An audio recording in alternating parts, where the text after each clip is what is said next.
want to lose your foothold, for the people, because it's too wonderful of a place not to. And one of the things that, so you guys kind of get a little bit of an understanding of what Sandy Hook is, or what Sandy Hook is for people around here. We had to shut down in essence for 6 months.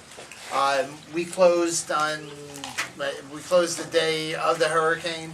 We didn't open until May the 1st. For the people in the surrounding area here, direct surrounding area, it's their park. This is where they come to run, they come to walk their dogs, they come to get out and get away from their homes, so they can get an outside experience. And, I think we all can see by now, what Sandy Hook is. For the people up north, the people who live in the cities up north, in places like Jersey City, where you guys were yesterday, or in Manhattan, or different boroughs in New York, or in places like Newark or Elizabeth or Patterson, this is where people come. On Saturdays and Sundays, we have 40,000 people out here. Wow. To get their green space. Yeah, to get their green space, to get their open space. This place, people are here at 5:30, 6 o'clock in the morning. To save it? Staking out where they're going to have their barbecue for the night. It's absolutely incredible.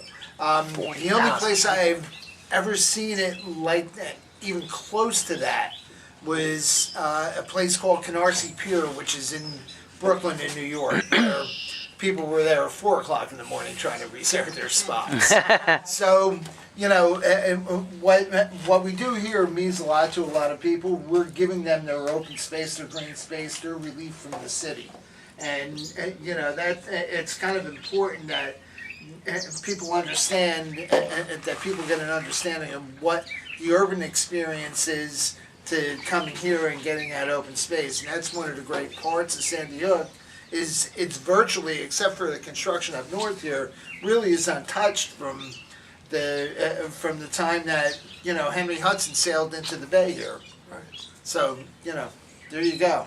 You guys, when you go home, you can actually while you might not have directly helped somebody get back in their house there, what you did do, though, is provide them with an essential experience that they need.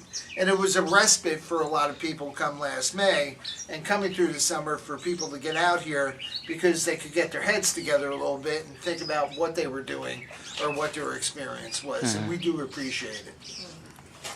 We're happy to be here. I would like to hear from some of the students themselves. I mean, it's summer. You've got a lot of choices that you could do. And you chose to come to New Jersey. And you chose to come to New Jersey to work. So those are maybe not typical choices. And I'm wondering, what's wrong with you? We have fun. Yeah. Oh, we have so much fun. We always have It's the not- highlight of my summer. Go to work. It's go to with your It friends. doesn't feel like work to us. It feels like, it is work, but it's hard work, and we enjoy it, and it builds bonds with each other.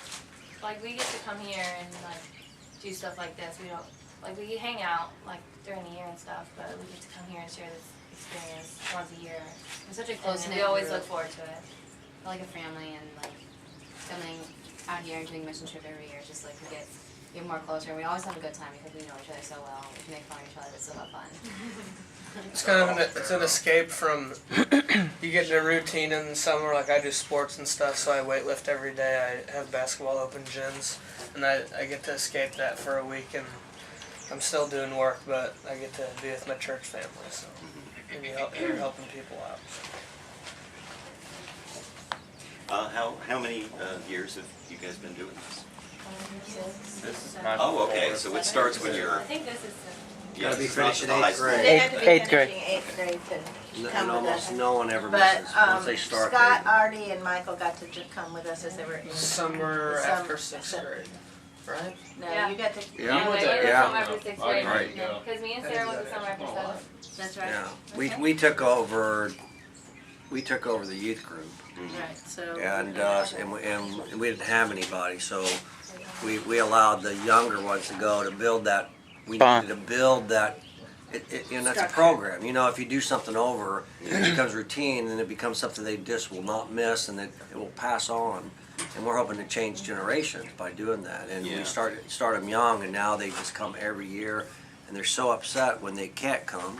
Yeah. I mean, Austin's a big Boy Scout, and he's missed because of Boy Scout. He does a lot of leadership with Boy Scouts, and sometimes it conflicts, and he has to make a choice, and he chooses the Boy Scouts over church sometimes. But he's still doing something really wonderful. Yeah. And Eagle Scout too, he did a project for the church to do that, but he just didn't want to miss. And matter of fact, he flew up here, and Randy flew up here because he had other activities, just so they could be here. Their parents flew them up here, and we picked them up at Newark. Oh, okay. Sunday Yeah, night. on Sunday night. So that was kind of cool. And that's not the first kid Right. I mean, that do stuff. I'm- Does stuff like that. all of them has made personal sacrifices to that point of things that they're missing, dance recitals, basketball camps. What's that? Wives, family. And I love it so much. Yeah. it's all worth it whenever, like, for example, yesterday we were clearing out that path for the whole day, and I don't know if you know him, the quadriplegic came out driving around, and he had never been able to go up to the path and read the sign about the baseball game because there's too much grass on the path. And just seeing him be able to do that was really helped. It was really awesome, and like made us feel like we actually did something. You know? Yeah. I didn't know about that. Wow. And here what's really cool is that we've had some of the older students and people, they were watching us do this stuff, this past stuff, and they just watch you, and they watch you. Next thing you know, they come out and they say, "Can we help you?" Yeah. We feel We've gotten a lot of help this week. We're here on the staff, and they're in the staff with the youth kids, and you guys are working so dang hard, and we use this place, and we're not doing anything like this, so can we do this with you? So that was really We've had cool. what, like 3 or 4? Yeah, we had 3 or 4 people come help us. Yeah, just we can't help long, but we're gonna help you. So that was really neat. Another question for our younger ones. You know, maybe this happens every single generation, but sometimes, you know, I hear people talking about, youth these days, and they want everything handed to them, and all of these stereotypes about how people think of youth as you know, privileged and demanding. And that is, you're obviously not doing that stereotype at all. So I'm wondering how you would answer that. What's your feeling about, I don't know, what would be your response to that? I feel that some students are privileged, and we are very blessed, but we understand that we have a lot of blessings and that we can give back. And I feel like technology today is big in making people feel privileged, because like we basically have a computer in our phone now, and everything is at the touch of your hand. But I think some kids are like that, but there's kids like us too that come out. And, Would you tell them to try? I mean, would you recommend that kids who've never been on a mission trip do a mission trip? I would so recommend. Oh, yeah. Like it. Yeah. My friends, a lot of my friends here are going like on mission trip, and like most of them know that I've gone it every year, and they're just like, "Wow, that's so cool! I wish I could do something like that." And I'm just like, I did a school project at school, and it was about all the mission trips that we've been on, and like experiences that I've had, and all the students in my class were like, "Oh, that's so cool! Oh, you do that? Oh, you've done this?" I'm like, "Yeah, I'm just giving back, or it's volunteer work," and they thought that was so cool. But I did that every year because they don't do anything in their lives. and when we talk about like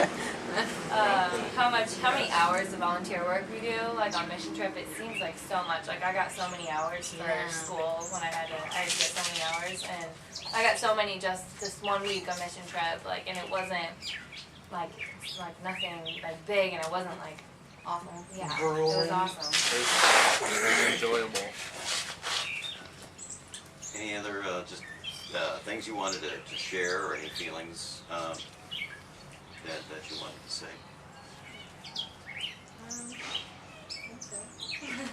got a nice park here. Thank you. Thank you, Scott. I think the weather here is just about as bipolar as St. Louis. Yeah.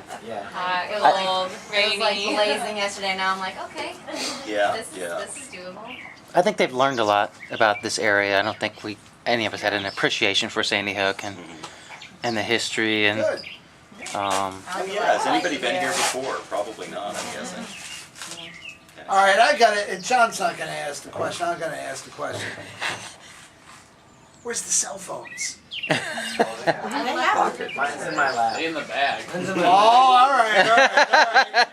I was going to say there's something wrong. But they put them away. But they put them When we're away, working, which we're is working. amazing. Yeah. Yeah, we- That's just been the history that we just said we don't want the cell phones, and they'll pull them out during lunch, breaks, and during the evenings. We've actually been in places that they've asked us not to take them, so we Yeah. say, just leave your cell phones behind, and if they leave them behind, no problem.